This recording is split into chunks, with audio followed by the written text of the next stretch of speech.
निस्बत एंटी शेर वोट कहीं ज्यादा पड़ा है। अस्सलाम वालेकुम।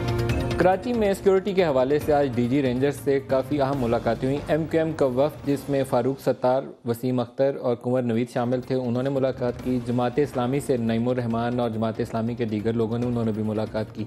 बज़ाहिर बल्दियाती इंतखाबात जो है वो सर फहरिस्त एजेंडा आइटम होने चाहिए इस मीटिंग के हवाले से, और हमारी इतलात यही है कि इसी चीज़ को डिस्कस किया गया, क्योंकि जो खैरपुर का वाक़या हुआ उसके ऊपर आज भी जुल्फ़कार मिर्ज़ा और दीगर जो जमातें हैं वो प्रोटेस्ट कर रहे हैं कि बाकी फेजेज़ के अंदर बदीन या दीगर इलाकों में, हैदराबाद के अंदर, कराची में इंतखाबात होने हैं, वहाँ ये सूरत हाल ना हो।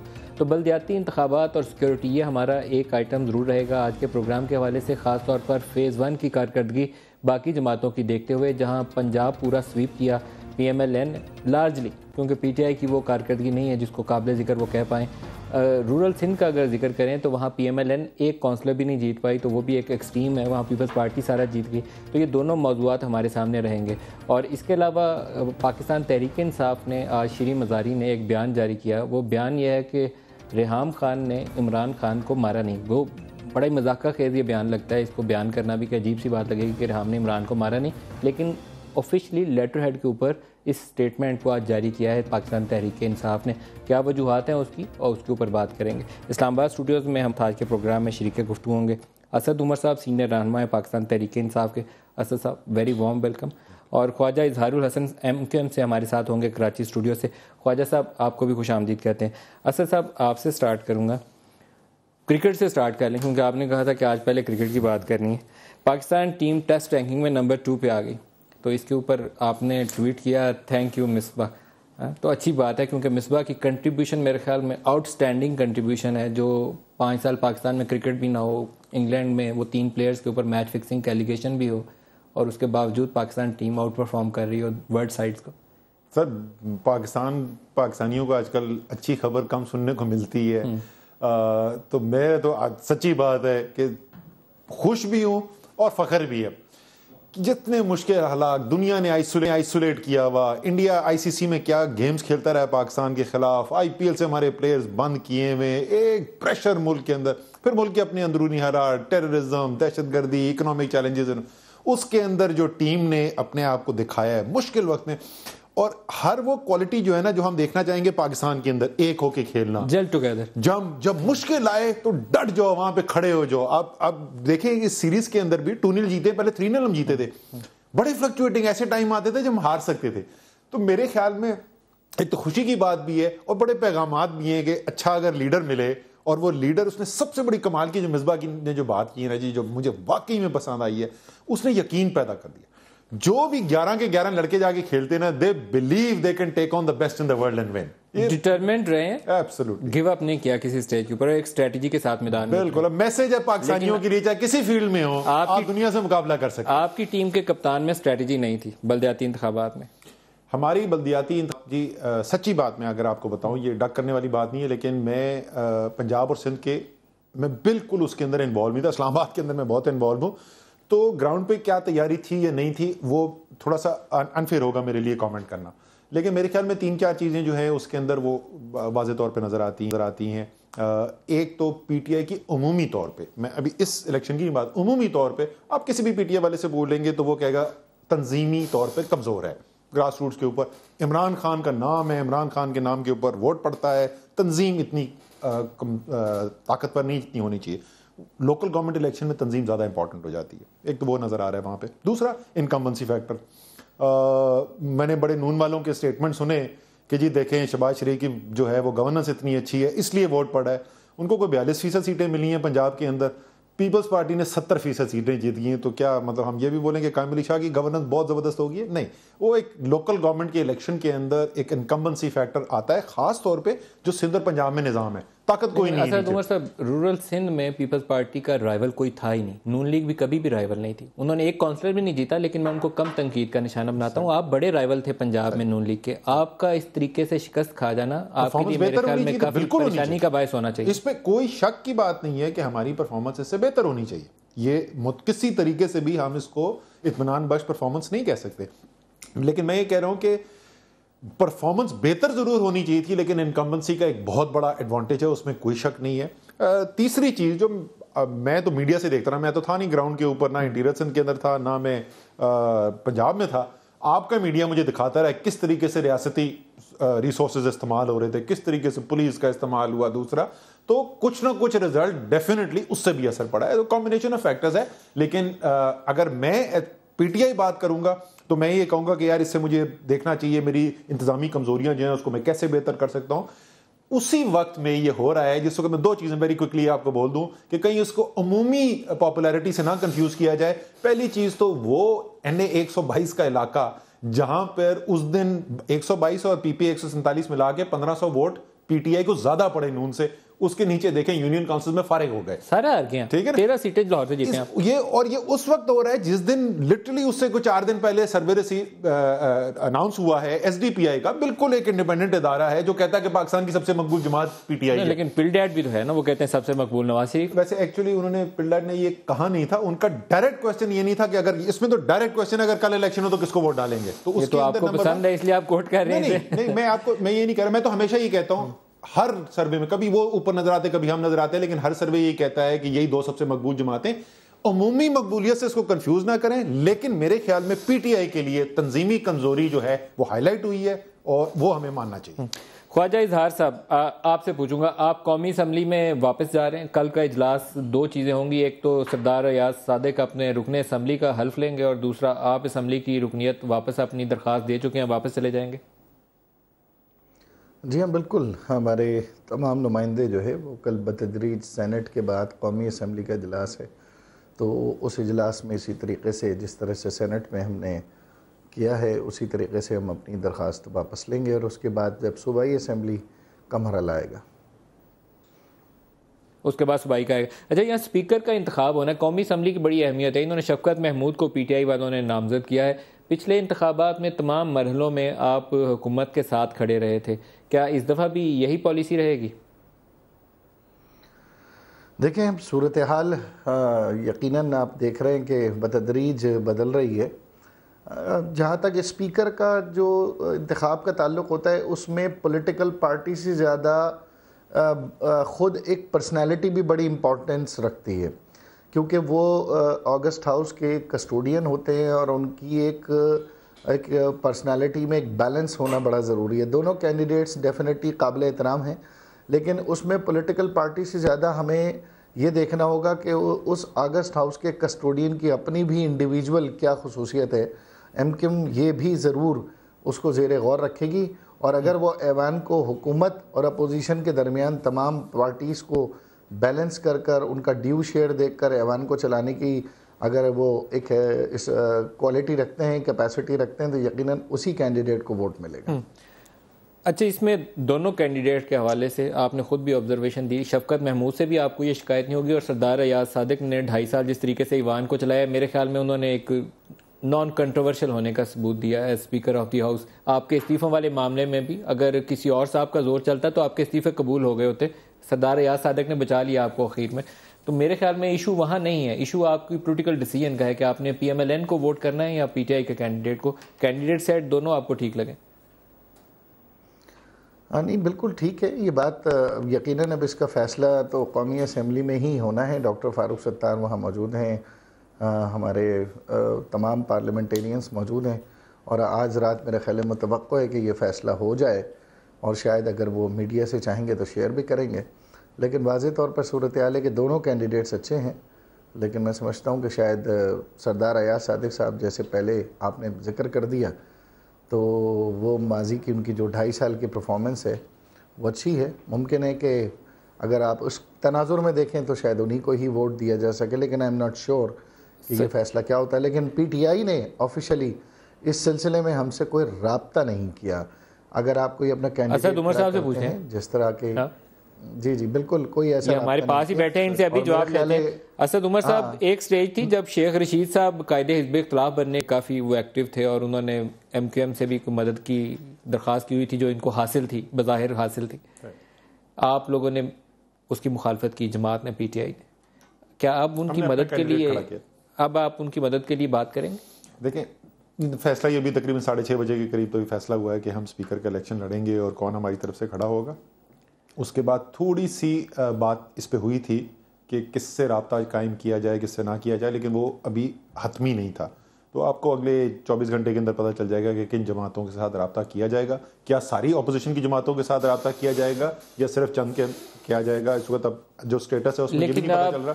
एक थोड़ा सा मैं सवाल पूछ लूँ, MQM नो गो एरिया तो नहीं होना चाहिए ना? पार्लियामान के अंदर मौजूद जमात है, उसके 22, 24, 25 अगर नुमाइंदे वहाँ बैठे हैं तो आपको इलेक्शन लड़ना है तो उनसे बात तो करनी पड़ेगी। नहीं, अगर हम उनके साथ बैठते हैं उस पार्लियामान के अंदर तो हम उसको लेजिटिमेट पॉलिटिकल पार्टी मानते हैं, बिल्कुल। लेकिन हमारा व्यू उनके बारे में सियासी तौर पे ऐसा हो सकता है कि हम ना नजर आना चाहें उनके साथ खड़े हुए किसी इशू के ऊपर। तो ये अभी डिसीजन आपने करना है कि MQM से वोट की बात करनी है। ये सियासी चॉइस है, मेरे अपने इसके ऊपर बिल्कुल क्लियर व्यूज हैं, लेकिन वो जब तक हमारा फैसला नहीं होता उस वक्त तक मैं वो नहीं कहूंगा।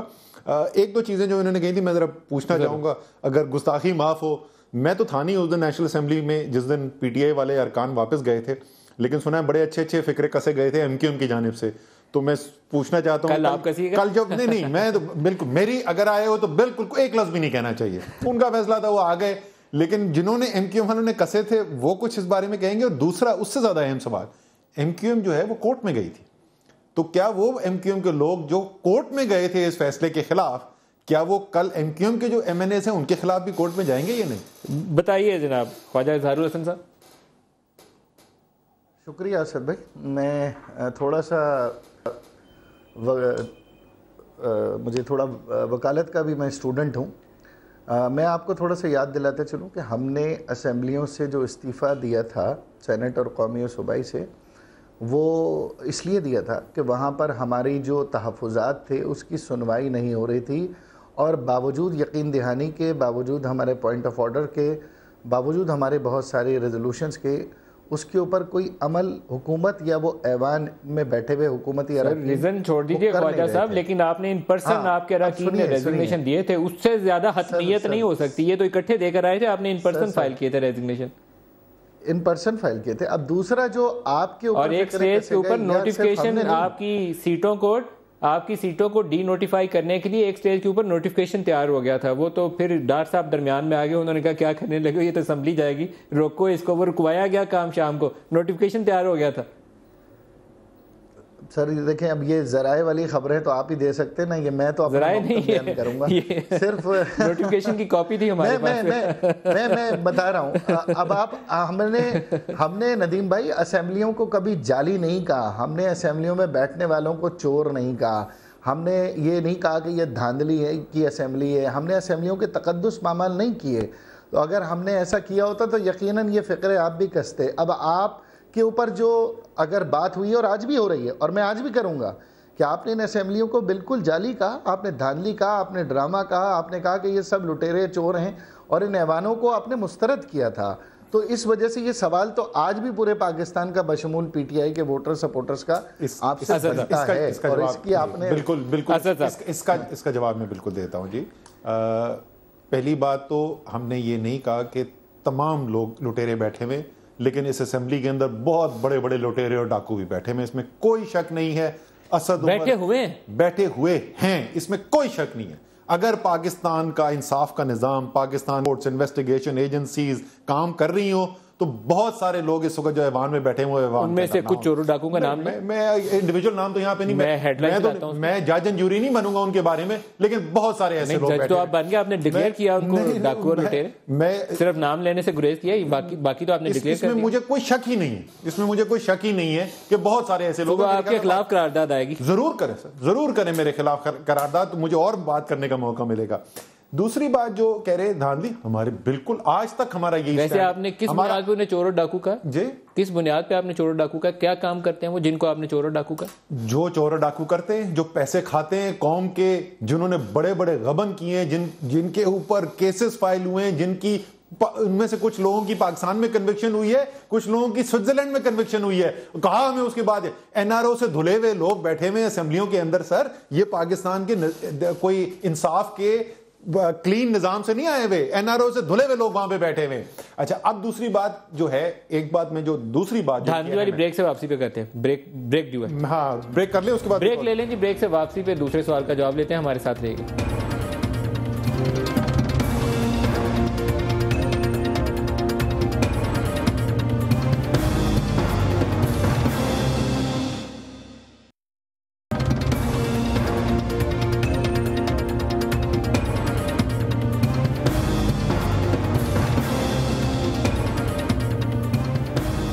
प्रोग्राम में दोबारा खुश आमदीद कहते हैं। थोड़ा सा हम मेन टॉपिक से अगर हट जाएं, शुरू में हमने एक जिक्र किया था रेहाम खान वाली स्टेटमेंट का, उसके ऊपर आपसे अगर रद्दमल ले लूँ तो फिर हम उस तरफ दोबारा चल जाएंगे। शीरीन मज़ारी का आज का बयान है कि रेहाम खान ने इमरान को मारा नहीं, और गुज़श्ता 2 रोज़ की बहस ये है कि PTI के अंदर कुछ लोग, जिनमें जहांगीर तरीन साहब का नाम लेकर कहा गया कि उसके ऊपर भी इशू था कि वो जो पार्टी के ऊपर मशवरा देते थे, रेहाम उसकी मुखालफत करती थी, तो एक वो भी तनाज़े की वजह थी। कुछ रोशनी डालेंगे कि हुआ क्या, मारा या नहीं मारा, ये पहले क्लैरिफिकेशन क्यों दी, लिख के तहरीरी बयान लेटर हेड के ऊपर। अच्छा, मैं सबसे पहले तो ये बोलूं कि ये मेरी समझ में आती है कि मीडिया में इतना इंटरेस्ट, कि इमरान खान सिर्फ पाकिस्तान का सबसे बड़ा ब्रांड नहीं है, शायद दुनिया की पॉलिटिक्स के अंदर इनफरादी तौर पे सबसे बड़ा ब्रांड है। मीडिया का इंटरेस्ट है, वो बात होती है, लेकिन इस वक्त वो इमरान खान कितने इमोशनल एक फेज से गुजर रहा होगा, डिफिकल्ट है थोड़ा सा उसका। मैं नदीम को बहुत ज़्यादा इमोशनल आदमी नहीं हूँ, ठीक है ना, और आई रियलाइज कि मैं अकेला बैठा हुआ घर में, मैं आंसुओं से रो रहा था जिस वक्त ये खबर आई है कि यार एक आदमी जिसने ज़िंदगी अपनी डेडिकेट की हुई है पाकिस्तान में और अपने फेलो सिटीजन की ज़िंदगी बेहतर करने के लिए, उसको एक बुनियादी खुशी, एक घर रो बच्चों के साथ ज़िंदगी गुजार सके, वो नहीं मिल रही। तो वो थोड़ा सा हमारे मीडिया कवरेज में, आप तो ऑब्वियसली नहीं करते, आप तो बहुत एक सोबर जर्नलिज्म करते हैं, लेकिन मैंने कहा ये ज़रा सा मैं कमेंट कर दूं। इंटरेस्ट है, लोग पूछेंगे सवाल। स्टेटमेंट जी मेरी तो यही समझ में आती है कि क्योंकि ये सोशल मीडिया पे, TV वगैरह पे चल रहा था, और अगर आपने नोट किया हो, इमरान ने और रेहाम ने, दोनों ने कोई भी अभी एक दूसरे के बारे में नेगेटिव खबर नहीं, ईजाद करदा बहुत सारी मैं देख चुका हूँ, कभी कोई स्क्रीनशॉट लाके दिखा देता है, अभी तक मैंने एक्चुअल कोई स्टेटमेंट दोनों की तरफ से बहुत। लेकिन इसका बेहतर ये नहीं होता कि रेहाम खुद ऐसी जो अफवाह साजी थी उसको डिनाई कर दे? हो सकता है, सो सिंपली बिकॉज वो आ रही थी, एक इमरान का अपना जाती स्टाइल भी है। आप देखें जमाइमा के साथ उनका ब्रेकअप हुआ, कई साल गुजर गए, 1 दहाई से ज्यादा गुजर गया, एक इंतहाई इज्जत और एहतराम का और बहुत अच्छा रिश्ता है अभी तक। सो मेरे ख्याल में इमरान की यही उम्मीद है कि यहाँ पे भी ऐसे ही रहेगा। तो शायद ऑफिशियली डिनाई क्यों किया कि हिट नहीं किया? मैं तो गेस कर रहा हूँ इस वक्त के, सिंपली बिकॉज वो बार बार आ रहा था, एंड उससे इमरान को ये लगा कि बजाय के रेहाम को खुद डिनाई करना पड़े कि मैंने ऐसा कोई गलत काम नहीं किया, उन्होंने डिनाई कर दिया उनके बयान पे। मेरे ख्याल में उनकी एक जो नेचुरल पर्सनालिटी है, एक महज़ब, वो नजर आती है। उनकी फैमिली लाइफ है बहुत ज़्यादा, मैं उसको कुरेदना कभी भी नहीं चाहूँगा, लेकिन जो पेशावर में इंसिडेंट हुआ था उस जर्नलिस्ट के साथ, उसके बाद अगर आप PTI के लेटर हेड के ऊपर क्लैरिफिकेशन उनकी ज़ाती ज़िंदगी के ऊपर करेंगे तो वो सवाल दोबारा जायज़ बन जाता है। मैं देखें हुआ क्या है, आप टेक्निकली बिल्कुल लोग सही बात कर रहे हैं। उन्होंने कहा कि जी आपने तो दरवाज़ा खोल दिया जिस वक्त आपने नईमुल हक से करवाई। अब मैं ये गैस कर रहा हूँ, मेरी इमरान से इसके ऊपर बात नहीं हुई है, एंड मैं अपनी वाइफ को एक्सप्लेन कर रहा था कि प्रॉब्ली हुआ क्या है। नईमुल हक उनके जवानी के दोस्त हैं, so in his mind he was not asking the central information secretary of PTI, he was asking his close friend कि यार ये इशू कर दो।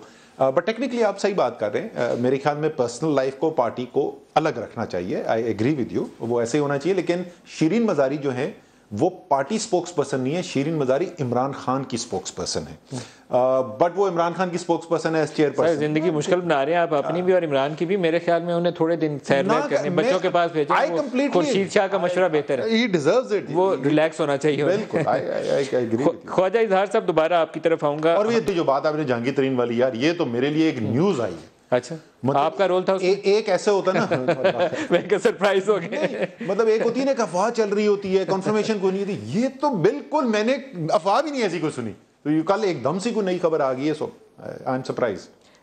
था क्या इशू? मुझे आई हैव नो आइडिया। मैं पर्सनल लाइफ का उनसे कोई ना सवाल पूछता हूँ, ना मेरा फ्रैंकली इंटरेस्ट है उनकी पर्सनल लाइफ के अंदर, मैं बिल्कुल इससे दूर रहता हूँ। लेकिन जिस तरह की खबरें आई हैं ना, वो मैं नाम नहीं, तफसीलात में नहीं जाता, फैसल वाडा के हवाले से, फिर अलीम खान के वो भाई के हवाले से, और दूसरी चीज़ें, ये चीज़ें कुछ अर्सा से वजह तनाज़ा बनी होंगी, या तो वो लाइन ड्रॉ नहीं हुई या क्या हुआ। मैं अवॉइड करता हूँ इस तरह के टॉपिक्स को, लेकिन क्योंकि आज आपका ऑफिशियल स्टेटमेंट है, इसलिए मैं यकीनन चाहता था कि आप इन इश्यूज़ को एड्रेस करें। तो पार्टी के अंदर ये चीज़ें नॉलेज में तो होंगी जब ऐसे मामला चल रहे? नहीं, आज से कोई 2 माह 3 माह पहले से रूमर्स सुनने को मिलती थी, और वो बिल्कुल मुतजाद रूमर्स भी होती थी, ठीक है ना। एक आदमी कह रहा है कि लड़ाई इसलिए हो रही है कि दिन है, तो दूसरा कह रहा है लड़ाई इसलिए हो रही है कि रात है। तो मेरा स्टैंडर्ड जवाब ये होता था, यार मेरी तो शादी को 30 साल हो गए, हमारी तो अभी भी लड़ाई हो जाती है। मतलब इसमें मियाँ बीवी की अगर किसी चीज़ के ऊपर डिसएग्रीमेंट हो गया, लड़ाई होगी, इसमें क्या खबर क्या है। तो बट एज आई सेड, ना मेरा इन चीज़ों में इंटरेस्ट होता है, ना मैं सवाल पूछता हूँ, ना कुरेदता हूँ, ना मैंने कभी इमरान खान से पूछा, हालांकि डायरेक्ट हमारी रिलेशनशिप है। सो मैं कोई इस पे मीनिंगफुल कमेंट कर नहीं सकता। ऑल राइट, मैं इसको यहीं छोड़ता हूँ जी। ख्वाजा इजहार साहब, दोबारा आपकी तरफ आ रहा हूँ। आप इस पे कोई कमेंट करना चाहें तो आपको राइट है, नहीं तो हम अपने टॉपिक की तरफ दोबारा जाएंगे। नहीं जनाब, मैं इस इशू पर ज़ाती तौर पर किसी भी किस्म के कमेंट से गुरेज करूँगा। मुझे पार्टी की तरफ से हिदायत भी है और पर्सनली भी मैं समझता हूँ कि ये इशू बहरहाल यकीनन एक पॉलिटिकल लीडर पब्लिक प्रॉपर्टी ज़रूर होता है, लेकिन इसको हमें मुस्बत अंदाज में ही लेना चाहिए। जो भी हो अल्लाह ताला अच्छे के लिए करे और आगे बेहतरी करे। किसी की बहरहाल तलाक ऐसा इशू नहीं है जिसके ऊपर कोई बंदा शादियाने बचा सके। अफसोस का ही मुकाम है, उसकी ज़िंदगी दो बंदों की शटर हो रही है। मैं अपने टॉपिक की तरफ वापस आ रहा हूँ कराची की सूरत हाल के हवाले से। आज आपकी डीजी रेंजर से मुलाकात थी, आपके फ़ारूक सत्तार साहब, आपके सीनियर रहनुमा वसीम अख्तर साहब, कुंवर नवीद साहब, तीनों गए। और जो हमारी खबर है वो रेंजर्स के ज़राए के साथ कोट करके मैं आपको खबर भी शेयर कर रहा हूँ आपके साथ भी, और आपसे तफसील और जानूँगा। कराची ऑपरेशन के साथ के इशू के ऊपर बात हुई। मैं अपनी जो खबर है वो आपको बता रहा हूँ जी। कराची ऑपरेशन के ऊपर बात हुई। MQM ने कहा कि जिन लोगों को पकड़ा जा रहा है और जो मुख्तलिफ जराइम में मुलव्वस हैं उनको अदालतों में पेश किया जाए। रेंजर्स ने कहा कि यकीनन हम लोग जिनको गिरफ्तार करते हैं 24 घंटे के अंदर अंदर उनको अदालतों में पेश कर दिया जाता है। MQM के वफ्द ने ऑपरेशन जारी रखने के ऊपर सपोर्ट किया कि ऑपरेशन को जारी रखा, और कॉर्डियल माहौल में, अच्छे माहौल में गुफ्तगू हुई। बल्दियाती इंतखाबात में सिक्योरिटी इंतजामात की तफसीलात जो हैं वो भी डिस्कस की गई। ये 3 हमारे पास जो खबर है उसके अंदर आइटम्स हैं। आप फरमाइए ख्वाजा इजहार साहब। मेरे ख्याल में मजमूई तौर पर आपने तमाम जो बातें की हैं ये तो बड़ी मस्बत बात है और ये तो हमारा डे 1 से स्टैंड है।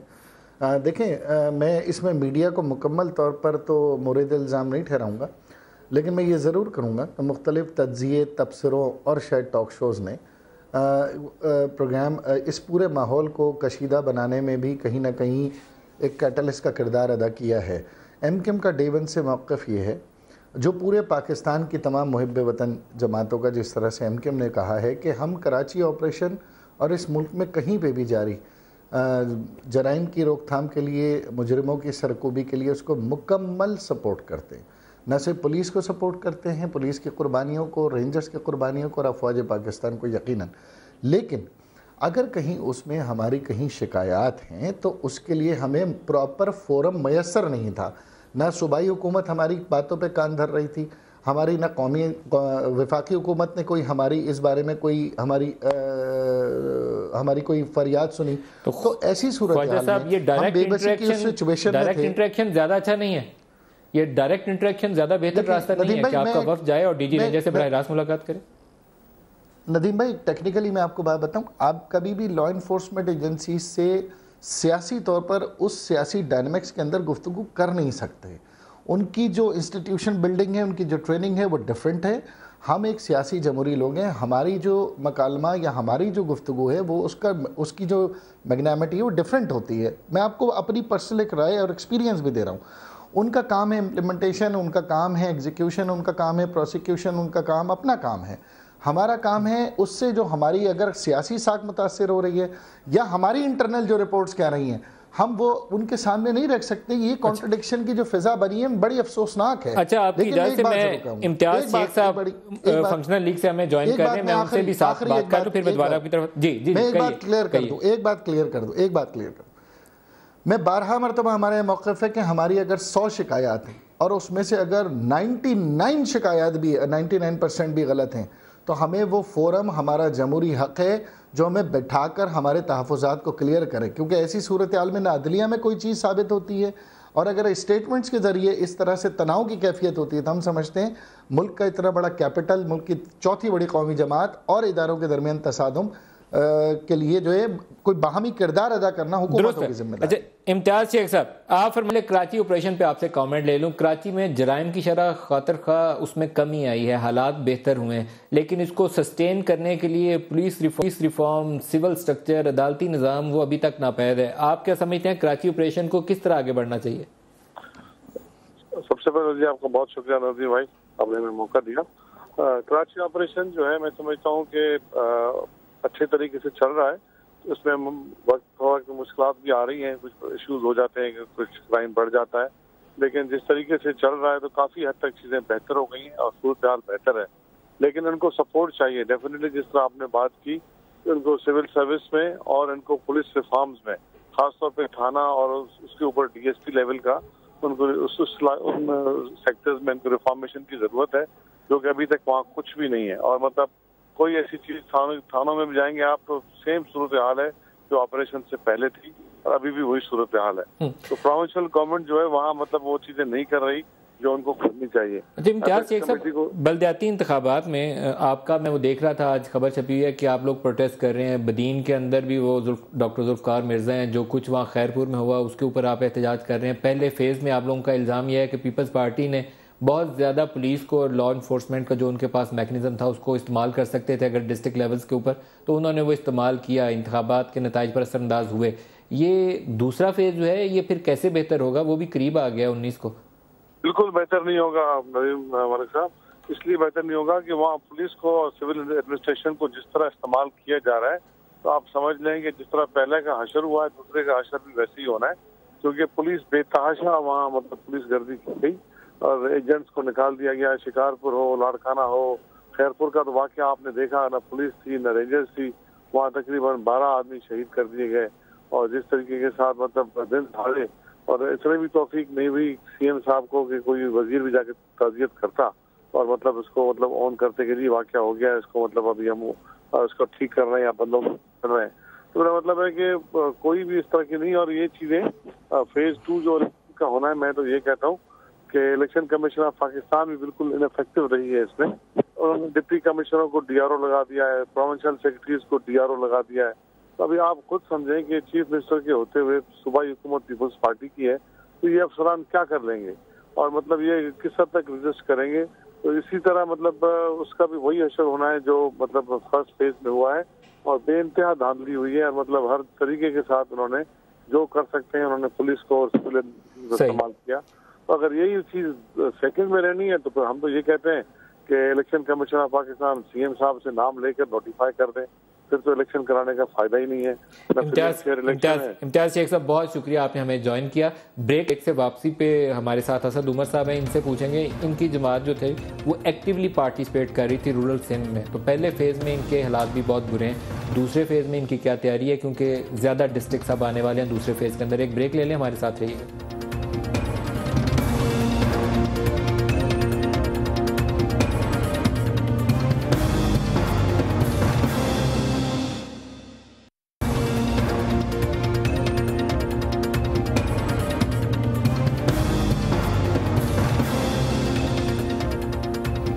प्रोग्राम में दोबारा खुशामदीद कहते हैं जी। बलदियाती इंतखाबात पर दोबारा आते हैं 19 नवंबर को। क्या आप कुछ मुख्तलिफ कर पाएंगे या जो कुछ पहले फेज़ में हुआ वही होगा?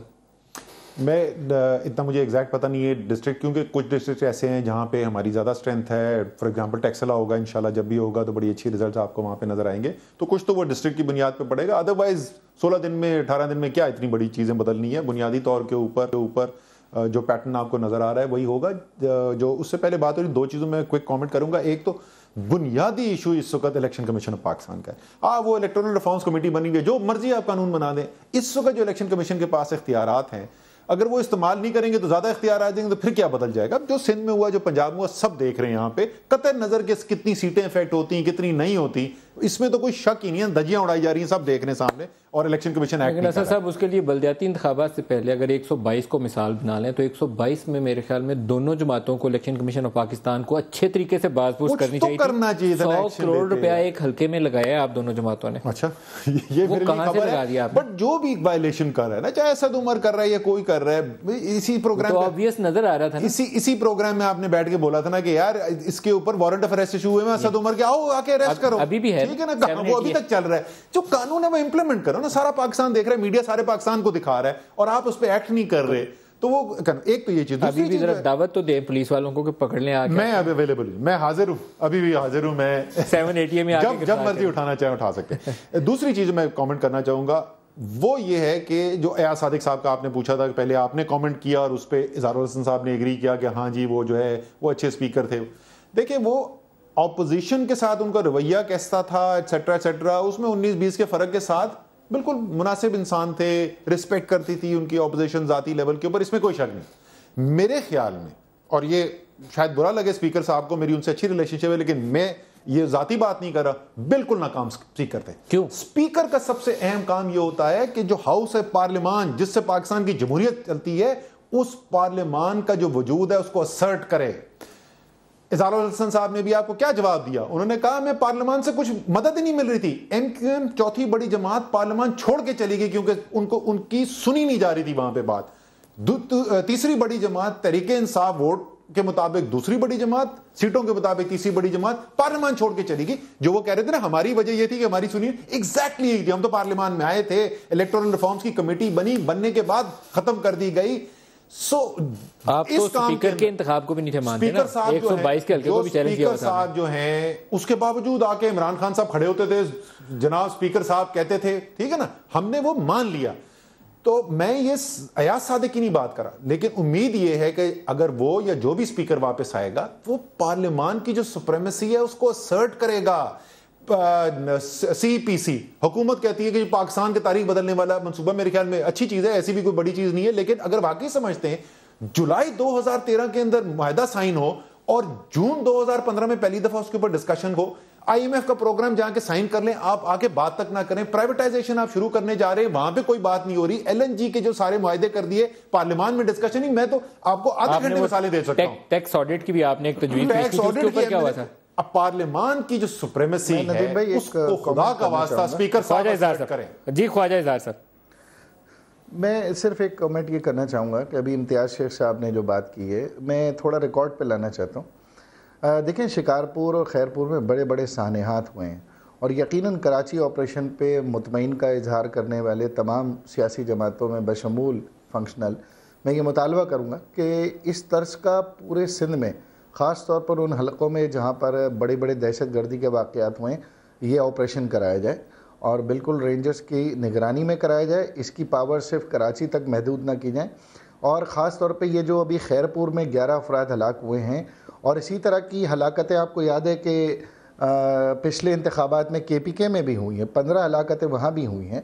इसी तरह से ये इक़दामात को यकीनी बनाने के लिए हम एक बात ज़रूर कहना चाहेंगे कि मैं हैरान हूँ कि ना ही फंक्शनल की तरफ से कोई मुतालबा आया, ना ही तहरीक इंसाफ की तरफ से कोई मुतालबा आया कि वहाँ पर ऑपरेशन कराया जाए और उसके ख़िलाफ़, उस धांधली के ख़िलाफ़। असद उमर भाई, मैं आपसे ये सवाल बराह रास्त कर रहा हूँ, आपकी जमात ने प्रेस कॉन्फ्रेंस तक नहीं की, आपकी जमात ने उस इलेक्शन को कलअदम करार देने का मुतालबा भी नहीं किया। आपके, मुझे आरिफ अलवी साहब बता रहे थे कि 200 नुमाइंदों के ख़िलाफ़ वहाँ FIR कटी है उमरकोट में। मुझे नहीं पता उनकी बात में कितनी सदाकत है।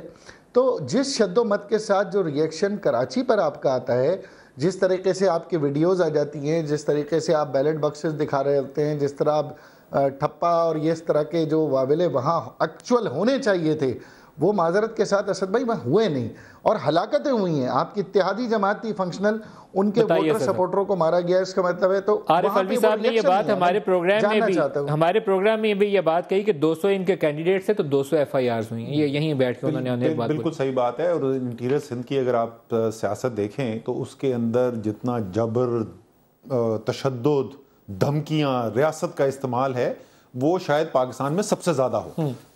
जो शाह महमूद कुरैशी के साथ खड़े हुए थे, पिछले इलेक्शन के अंदर खड़े हुए थे, यानी उनको सपोर्ट किया था, उनके खिलाफ FIR, पानी बंद, फसलें जलाई गई। तो ये एक हकीकत है और ये बात जो कह रहे हैं इज़ाज़ुल हसन साहब, ये बिल्कुल सही कह रहे हैं कि धांधली जो है वो जहां पर भी नजर आनी चाहिए वहां पे आपको उसी तरीके से आवाज उठानी चाहिए। जहां तक ऑपरेशन की बात है, खैरपुर के अंदर ये हुआ है और खैरपुर आपको पता है इस वक्त बहुत बड़ा दहशतगर्दी का गढ़ बना हुआ है, वहां सेक्टेरियनिज्म का एक बहुत बड़ा है और वही आपको नजर आया, बंदूकें थी वो इस्तेमाल हुई। तो ये ऑपरेशन भी होना चाहिए। खैबर पख्तूनख्वा के लिए तो इमरान खान खुद खड़े होकर एक से ज्यादा ऑफर कर चुके हैं। बिल्कुल जहां पे आपको नजर आ रहा है कि पुलिस मुकम्मल तौर पे कामयाब नहीं हो रही, यहां पे पैरामिलिट्री ट्रूप्स की जरूरत है, यहां पे रेंजर्स की जरूरत है, यहां FC की जरूरत है ऑपरेशन की, बिल्कुल हम साथ खड़े होंगे। ट्राइबल एरियाज जो साथ जुड़े हुए उसमें तो तकरीबन सब में हो ही रहा है आर्मी ऑपरेशन, बिल्कुल करें। अच्छा ख्वाजा इज़हार साहब, जब आप ये मुतालबा करते हैं कि रूरल सिंध में ऑपरेशन किया जाए या KPK में, तो कराची ऑपरेशन रेंजर्स जो कर रही है उससे आप मुतमईन हैं, खुश हैं? देखें, हम एक चीज़ तो जानते हैं कि इस ऑपरेशन के अल्टीमेट बेनिफिशरी सबसे ज़्यादा कराची के अवाम और मुत्तहदा कौमी मूवमेंट ही होंगे। यहाँ अमन होगा, यहाँ पर कारोबार, यहाँ पर इकनॉमिक बूम आएगा। जिस तरह 2005 से 2010 तक कराची एक अमन का गहवारा रहा, दुनिया की इन्वेस्टमेंट्स आई, दुनिया का 12वां तरक्की याफ्ता शहर बना। आप मुतमईन हैं, इसका मतलब ख्वाजा इजहार साहब आप मुतमईन हैं? सबसे ज़्यादा बेनिफिशियरी हम इसी के। हाँ, इसमें हमारी जो शिकायत हैं, जो इंसानी हकूक़ की खिलाफ वर्जियों के ऊपर हमारे तहफ़्फ़ुज़ात हमारे अपने तय हैं, अगर उसके अंदर हमारे साथ बैठ कर किसी फोरम पर, चाहे वो कमेटी के फोरम हो चाहे असेंबली के फोरम हो, हमें मुतमईन कर दिया जाए और तस्वीर का दूसरा रुख हम समझते हैं जो हमें नहीं दिखाया गया या नहीं देख पाए, हमें बताया जाए तो हम समझते हैं कि इसमें एतमाद बढ़ेगा, लॉ इन्फोर्समेंट एजेंसीज को एतमाद बढ़ेगा। आखिरकार हम नुमाइंदे हैं। ख्वाजा इजहारुल हसन साहब, असद उमर साहब का बहुत शुक्रिया, आप हमारे साथ रहे। आज के प्रोग्राम से इतना ही, इजाज़त दीजिए, खुदा हाफिज़।